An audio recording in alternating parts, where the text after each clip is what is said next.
Good morning, friends. Happy Wednesday to all of you. So they are ready. Top economists and lawmakers are now urging that the Biden administration take executive action to provide millions of Americans financial relief. Many Social Security recipients can finally expect to receive hundreds of dollars in extra aid. Dear friends, this is exciting news. So please do me a favor and watch until the end of this video for the complete details. Also know that I'll be giving away 4 $75 Walmart gift cards every week. If you would like to enter these giveaways, simply click and like several of my videos and then comment below the keyword of each video that you watch. Dear friends, the more videos that you comment on, the more likely your chances of winning these giveaways. I will be announcing a winner for the $75 Walmart gift card giveaway tomorrow. So please make sure that you do stay tuned for that video. The subcommittee of jurisdiction for the legislation that we're considering today. And I thank the chairman of the full committee, Chairman Peter DeFazio of the Transportation Infrastructure Committee, for his just outstanding leadership for over 30 years in the Congress of the United States. He's been a champion for America's working families. He's been a person about the future. We have been blessed by his leadership.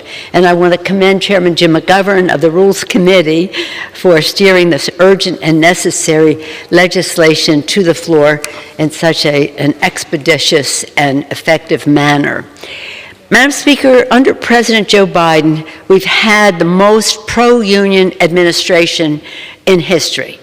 Indeed, he chose a labor secretary, and Secretary Marty Walsh, who has deep personal roots in organized labor, joining Laborers Union Local 223 at age 21 and eventually rising to serve as the head of the Boston Building Trades before he became mayor of Boston. Together, the White House, the administration, and the Congress, we have proudly stood with working people. Under President Biden and our pro-union Democratic majority, we were able to protect pensions, promote the PRO Act for collective bargaining, and create good-paying Davis-Bacon jobs in the infrastructure bill, in the CHIPS and science law, and additional legislation. Because we believe that the middle class is the backbone of our democracy, and we believe that the middle class has a union label on it. In 2023, there are new amounts coming to Social Security recipients, but they are still receiving a check one more time in the month of December. During the month of November, it was announced that the 2023 cost of living adjustment will be 8.7%. This is the most significant boost in the last 41 years. As per the Social Security Administration. However, the last payment of 2022 will not reflect that modification. Beneficiaries who get this final payment of 2022 will still be getting the 5.9% COLA.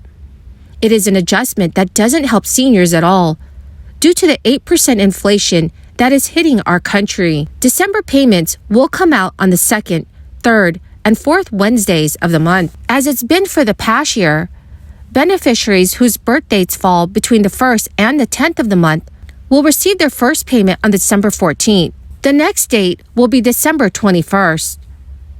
This will be the final amount with the old COLA percentage. Keep in mind that the schedules for the 2023 new COLA checks will start rolling out during the final days of 2022. Keep in mind that the schedules for the 2023 new COLA checks will start rolling out during the final days of 2022. Beneficiaries who do not receive their payments on the expected date are advised by the Social Security Administration to allow 3 additional mailing days before contacting the agency. Seniors who also qualify for the Supplemental Security Income Program already received a payment in November after not receiving one in October. The first checks with the increased amount will arrive on January 11th, January 18th, and January 25th. COLA increases are determined by the Consumer Price Index, showing the year-over-year changes in prices for goods and services for the months of July, August, and September. The 2023 jump is the largest one-time increase since 1981, when benefits rose 11.2%, and a large boost from the 5.9% increase that took effect this year. Friends, the key word for this video is Rainy Lake. If you would like to enter tomorrow's Walmart gift card giveaway, please click and like several of my videos and then comment below this keyword, which is Rainy Lake, and additional keywords of any video of mine that you watch. And do make sure, friends, that you're also subscribed to my channel. So millions of student loan borrowers continue to wait for the nation's highest court to decide if President Biden's debt relief program can move forward. Dozens of legal experts, economists, and advocates laid out why it can and should. At the end of August, Biden announced a plan to forgive up to $20,000 in student debt for federal borrowers making under $125,000 a year. But since then, its rollout has been far from seamless. A number of conservative-backed lawsuits arose seeking to block the policy.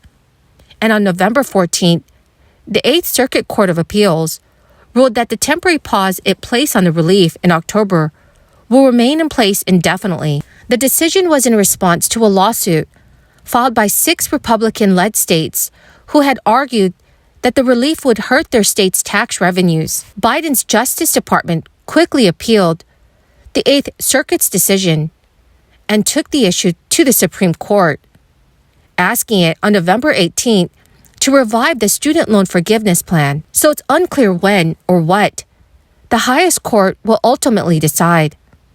But 44 advocates, economists, legal experts, and scholars joined the Biden administration's fight. During a brief this week, White House Press Secretary Karine Jean-Pierre expressed confidence that the Biden administration will prevail. She stated, "We are confident in our legal standing, and we are going to continue to fight." The Biden administration's used the HEROES Act of 2003 to authorize a broad student debt relief. The law gives the Education Secretary the ability to waive or modify student loan balances in connection with a national emergency, just like the crisis.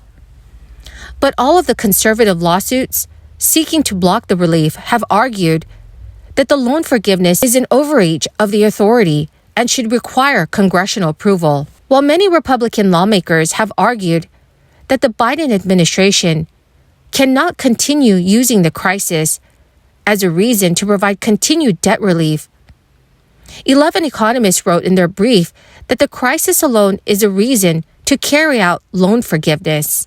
So, dear friends, what are your thoughts on the student loan forgiveness program? Please let me know your thoughts in the comments section below. Well, my amazing and beautiful friends, that is the end of my daily stimulus update video for this morning. Thank you, my friends, for joining me here every day and watching the new videos that I post. I want you all to know that I greatly appreciate every single one of you. I will be announcing a winner tomorrow for the $75 Walmart gift card giveaway, and another $200 winner will be announced later this week. So please make sure that you do stay tuned for those videos. Thank you, my friends, and have a wonderful and blessed day.